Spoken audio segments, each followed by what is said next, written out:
¿Alguna vez te has hecho esta pregunta? ¿Qué pasa en mi cuerpo cuando como? La mayoría de la gente no se la hace y por eso es tan difícil controlar lo que comemos. Pero hoy quiero compartir con ustedes cuál es ese proceso y así entender por qué cuidarnos.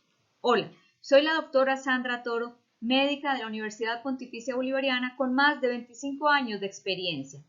Entonces, ¿qué pasa en mi cuerpo cuando como? Todo inicia desde el momento en que te pones un alimento en la boca.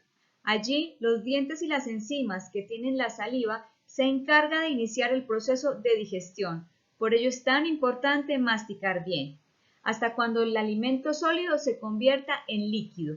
Luego pasa por faringe, esófago, estómago, hasta que llega a la primera porción del duodeno, donde realmente es donde ocurre la mayor parte de la digestión y absorción de los nutrientes.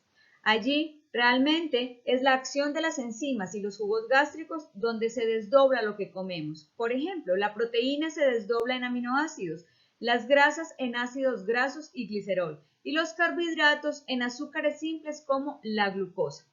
Posteriormente, estos nutrientes pasan al torrente sanguíneo. Quiere decir que ya la glucosa está en sangre, lo que genera una respuesta en el páncreas que es aumentar la secreción de insulina. La función de esta es actuar como una llave que abre la puerta de cada célula, permitiendo la entrada de glucosa en ellas como principal fuente de energía. Quiere decir que a mayor cantidad de glucosa en sangre hay mayor cantidad de insulina como respuesta. El cuerpo autorregula la función y generalmente, según lo que comemos, es la cantidad de insulina que se produce. Pero, ¿qué pasa cuando consumimos alimentos o productos que aumentan de manera importante la glucosa en sangre? Pues obviamente va a llegar un tope. Llega un punto en que las células ya tomaron la cantidad de glucosa que necesitan para su función vital y queda aún mucha glucosa en el torrente sanguíneo libre. Lo que no es sano, pues hace daño a nivel neurológico, a nivel renal, a nivel oftalmológico, o sea, en muchas estructuras de nuestro cuerpo. Por lo que la insulina envía entonces una señal a otras células para que se encarguen de esa glucosa que está libre. ¿Cuáles son esas células? Son las células del hígado, o sea, los hepatocitos, son las células musculares y los adipocitos. ¿Qué pasa?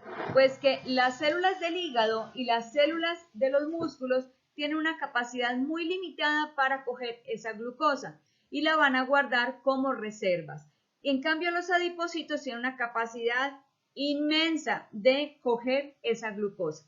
¿Qué pasa con esas reservas? ¿Cómo se guarda y para qué? Pues la glucosa que queda guardada en las células del hígado se va a utilizar en los periodos de ayuno, como por ejemplo cuando nos demoramos mucho en comer o en la noche que no estamos comiendo, pero nuestro cuerpo sigue funcionando y necesita energía, pues la va a tomar de ahí, de la parte guardada como glucógeno en el hígado. La parte que queda guardada en las células musculares la va a utilizar nuestro cuerpo única y exclusivamente para cuando tenemos ejercicio o alguna actividad, o sea, solo para movernos. ¿Y qué pasa con la glucosa guardada en los adipocitos? Que es la mayor cantidad, pues esta queda guardada como grasa. Esa grasa que no queremos y que es la mayor cantidad. Entonces, todo esto lo hace el cuerpo pues realmente para evitar esos daños a los que estamos expuestos cuando queda mucha glucosa libre en sangre. Entonces, ¿qué pasa y qué es importante entenderlo? Que esto lo hace para sobrevivir y pues como nosotros funcionamos desde la parte reptiliana, o sea, primero lo más importante es sobrevivir y no estamos utilizando toda esa cantidad de glucosa guardada en los adipocitos, pues las vamos a mantener como la grasa.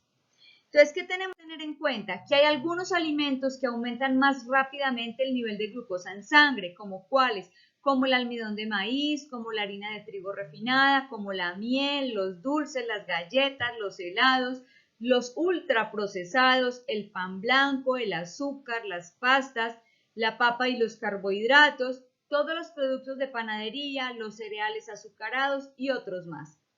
Así que todo eso por eso es importante controlar el consumo de todos ellos para que no tengamos niveles tan altos de glucosa en sangre. Y hay otros alimentos cuya respuesta es mucho más lenta, o sea que esos nos benefician. Por ejemplo, todo lo que tenga fibra, o sea, las ensaladas, las frutas con cáscara, los cereales integrales, ya que la fibra retarda el proceso de absorción. Y lo otro es que como la fibra no se absorbe, en ese proceso de salida absorbe y arrastra con ella grasas y azúcares. Cuando consumimos alimentos combinados con proteína, o sea que comemos carnes magras, huevo, queso, también disminuyen la absorción de los azúcares. Y los otros cuando consumimos productos combinados con grasas saludables. Y continuando con el proceso de digestión, se sigue en el intestino grueso, donde se termina la absorción de nutrientes y con los componentes de los alimentos que no se necesita, se excretan por el recto, terminando la función del sistema digestivo. Entonces, si nosotros entendemos cómo funciona nuestro cuerpo y todo el proceso digestivo, pues vamos a tener mucho más cuidado y vamos a ser más precavidos y realmente nos va a importar mucho qué tipo de alimento estamos poniendo en la mesa, que vamos a poner en nuestro cuerpo para que funcione de manera correcta y así disminuir el riesgo de desarrollar una cantidad de enfermedades degenerativas crónicas, pues que están muy cerca cuando no cuidamos nuestra alimentación. Bueno, eso era lo que quería compartir con ustedes por ahora. Espero que lo pongan en práctica, lo tengan en cuenta y nos sigamos cuidando. ¡Feliz día!